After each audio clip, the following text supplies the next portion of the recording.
Pistons fans. So in today's video, we are going to be talking about Troy Weaver and his thoughts on the Pistons players and the overall expectations for the team coming this season. But before we get into all of that, please make sure that you guys like this video, subscribe to the channel if you're new. Thank y'all for 7K.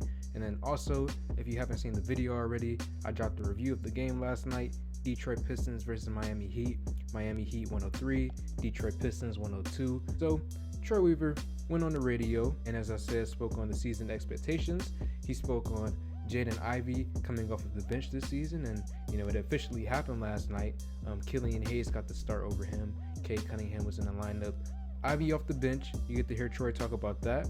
He talks about, will Cade Cunningham have a breakout season, and actually put the image on the screen right now.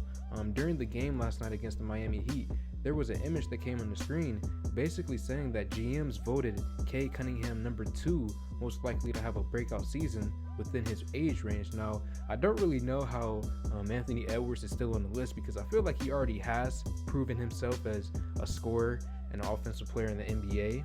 So again, I don't really know why they included him, but Cade is number 2 on that list.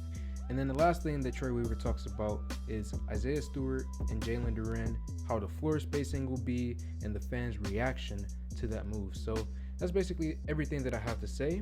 I'm out. Enjoy the clips. Does Ivy feel about coming off the bench? Does it make a difference? Because it's not who starts, it's who finishes, right? Yeah, I don't know why people make a big deal of it. I actually was with James Harden for 3 years. We drafted him number 3. He never started a game for us. We went to the finals. I mean, we had a great run until he left. I think the bench starting thing is way overrated. We got to let this kid have his journey and grow and develop. We don't know how long he'll start, how long he'll come off the bench. We just want him to develop in the best player he can become. And however the coaches see fit, and we work together on that. I'm excited about it. I think he's worked his tail off, and he's ready for the challenge. But starting and coming off the bench, we have so many examples for guys that started or come off the bench that I wouldn't put too much stock into that right now. No, the expectations now are every day coming in and meeting the standard. Ownership and front office, we can have a vision and kind of put things in place, but it has to be a standard.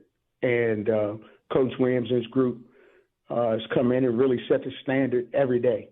And the standard of excellence, of defending, playing together, and being a great teammate.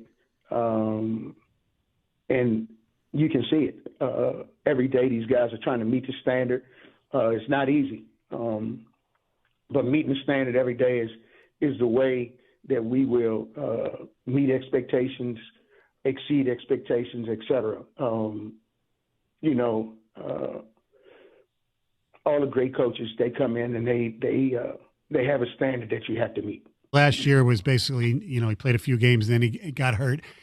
What you've seen so far when he played in Vegas, USA Basketball, working out with those guys, preseason camp, is he ready to just take over? I think he's shown he's a talented player. He has a lot to offer. But I would say that, listen, the guy's only played 76 NBA games. Right. So we have to have a little patience with him.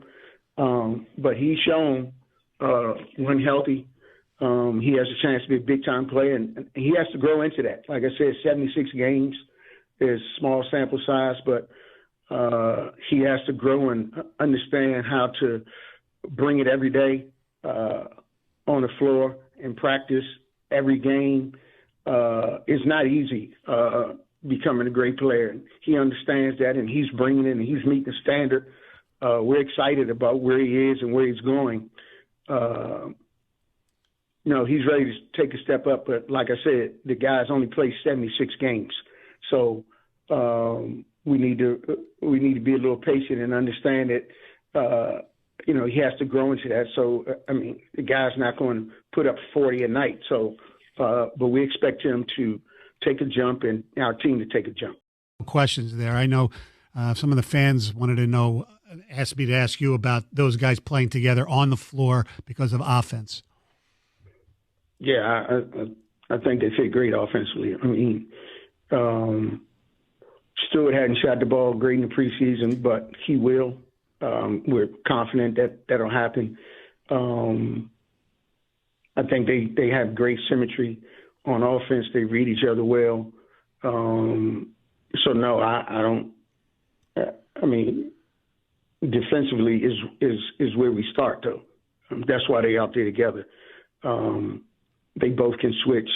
They both can play all coverages. They both rebound. They both can protect the rim. So we're going to start defense first.